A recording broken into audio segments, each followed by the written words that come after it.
চলে আসলাম বন্ধুরা আরেকটা রেসিপি নিয়ে। আজকে রেসিপিতে আছে চিকেন, একটু অন্যরকমভাবে করছি তাই আপনাদের কাছে নিয়ে আসলাম। প্রথমে মাংসটা ধুয়ে ভালোভাবে রেখে নিয়েছি। এইবার কাঁচা সর্ষের তেল, 2 চামচের মতন টক দই, লেবু রস, পেঁয়াজ রসুন আদা কাঁচা লঙ্কা বেটে রেখেছি সেটা দিয়ে দিলাম। 4 মগজ কাজু বাটা দিয়ে দিলাম, 4 মগজ 2 চামচের মতন, আর 6-7খানা কাজু বাটা দিয়ে ভালোভাবে পিষে নিয়েছিলাম, দিয়ে দিয়েছি। এবং ঘরে যে বেসিক মশলা আছে সেই মশলাটা দিয়ে দিলাম, স্ক্রিনে দেওয়া আছে মশলাগুলো। এবার সমস্ত কিছু ভালোভাবে হাত দিয়ে মেখে ম্যারিনেট হওয়ার জন্য 10 থেকে 20 মিনিটের জন্য ছেড়ে দিতে হবে।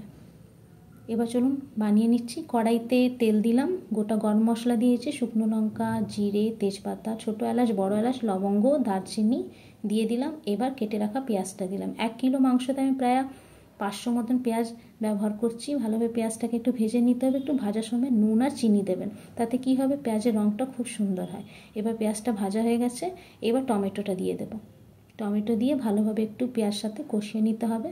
এবার ম্যারিনেট করা রাখা মাংসটা দিয়ে দিলাম, দিয়ে ভালোভাবে মিক্স করে নিতে হবে। এবার লো ফ্লেমে ঢাকা দিয়ে এই মাংসটাকে আমাদের কষিয়ে নিতে হবে। দেখুন খুব জল ছেড়ে দিয়েছে। এবার আমি নুনটা দিয়ে দেবো। নুনটা দিয়ে আবার ঢাকা দিয়ে 10 মিনিটের মতন ছেড়ে দিচ্ছি।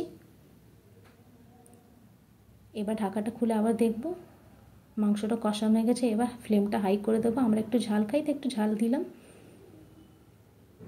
এবার কষানো হয়ে গেছে বেশ ভালোভাবে। এইভাবেও খাওয়া যায়, খেতে খুবই ভালো লাগে। এবার গরম জল আমি দিয়ে দিলাম একটু গ্রেভির জন্য।